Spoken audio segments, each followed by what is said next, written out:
All right, Coach, big weekend here. Finally, time is here. You get to step on the mat as a coach in the corner. Talk about the feelings leading up to this weekend.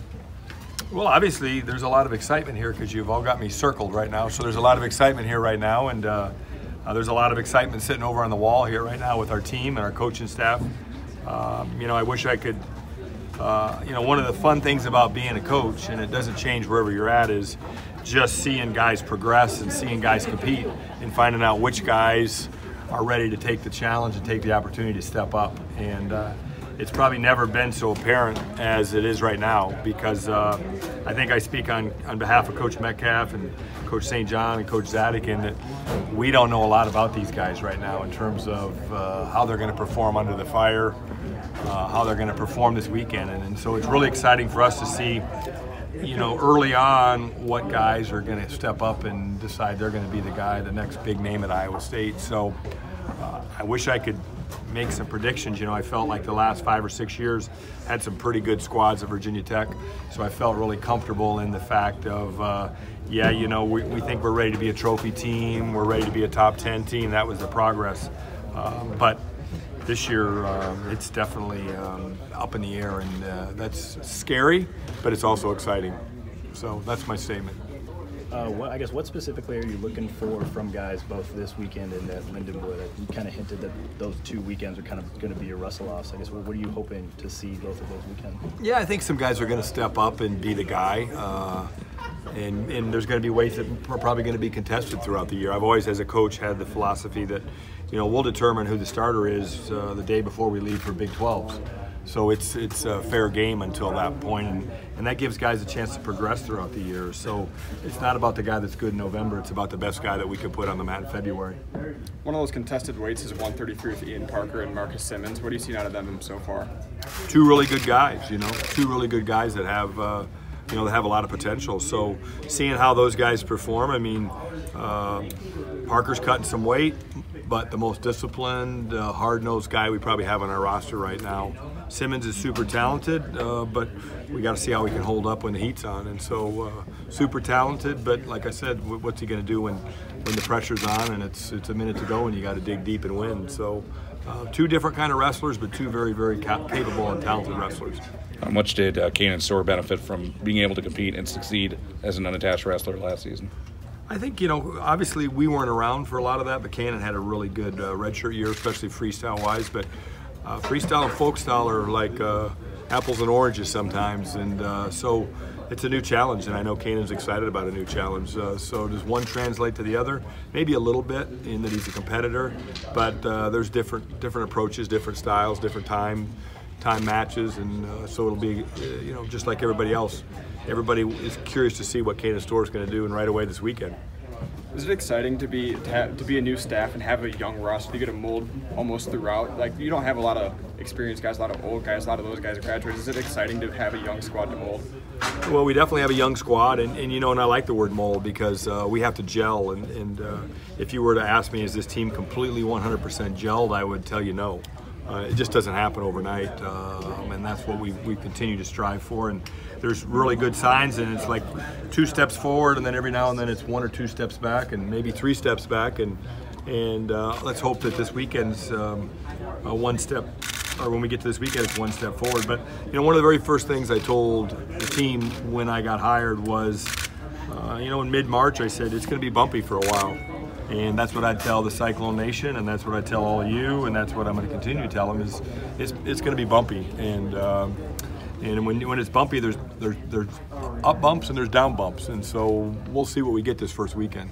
Does that mean necessarily you got to just be patient in the process, or just because there are going to be the up and downs? And how do you stay patient with the process? Well, we've got it's definitely going to take patience. Now, patience and Kevin Dresser in the same sentence probably isn't a good start if you ask anybody that knows me, or Mike Zadig, or Brett Metcalf, or Derek St. John.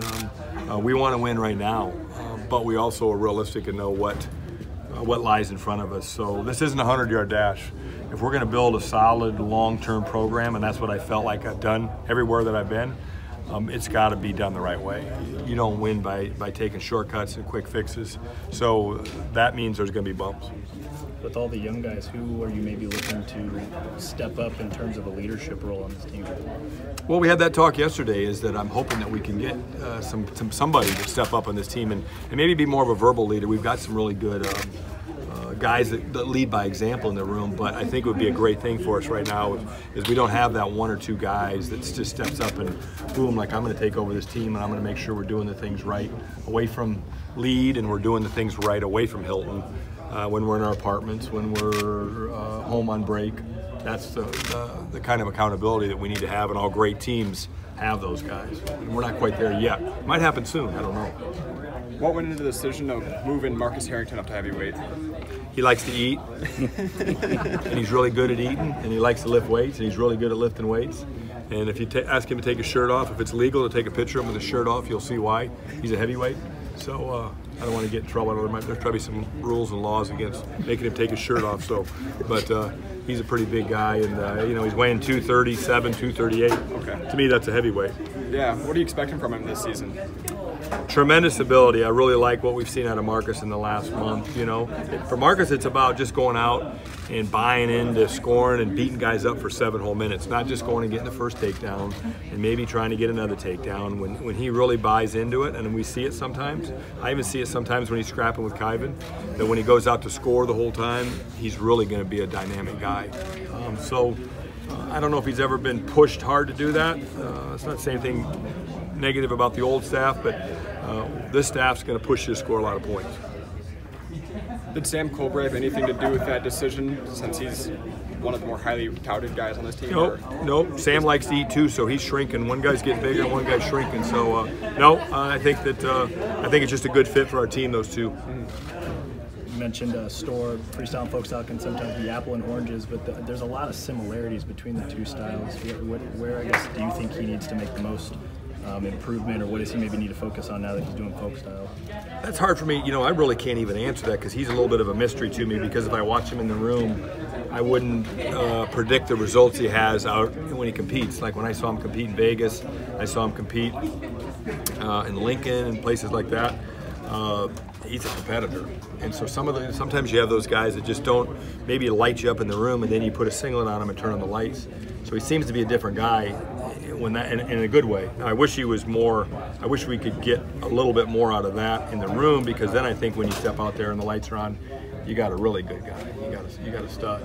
So, looking at the probable lineups, you got a lot of competition at a lot of weights.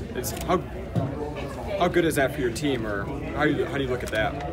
Well, that's great for our team, and that's you know what, and that's the way we're always going to be. Is that we're bringing in good guys, and sometimes that scares away kids that are seniors in high school, and I don't like it, because where I come from, I never ever once looked at back in the '80s who Dan Gable was recruiting. I looked at everybody that came in as a training partner and somebody was going to make me better. I like the fact that back in Iowa, we recruited all blue chip guys, and you know, if you were going to make the spot, you were going to be the best guy. You had to earn it, and that's what's going to happen at Iowa State. So, you know, we've got, fortunately in this society, sometimes kids kind of want to come in and be the guy and have a guarantee, and there's no guarantees in life, and there's no guarantees on a great wrestling program. So it frustrates me that some kids get a little bit, their feelings hurt if you start recruiting somebody else that's maybe a blue chip guy, and we've had some blue chip guys just verbal to us recently, and I think it scared some guys off, and you know, those guys aren't going to work out.